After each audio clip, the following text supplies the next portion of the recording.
Hi guys, in this guide I'm going to show you how to add or favorite your gifs in your Discord chat or Discord server. And as you can see here, I am inside my Discord application and a Discord server. So just simply click into a message bar, and as you can see, the message bar has 4 icons in the right side. Simply click the second icon, which is the GIF icon, and then you can search any gift that you want to add into your favorites.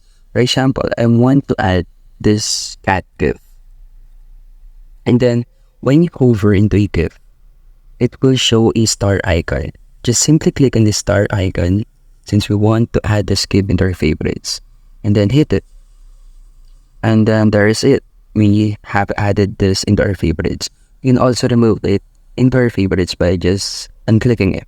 But we will be adding it to our favorite. And then go back, and then as you can see in our favorites, the cat gift is now there. And let's go back and add more.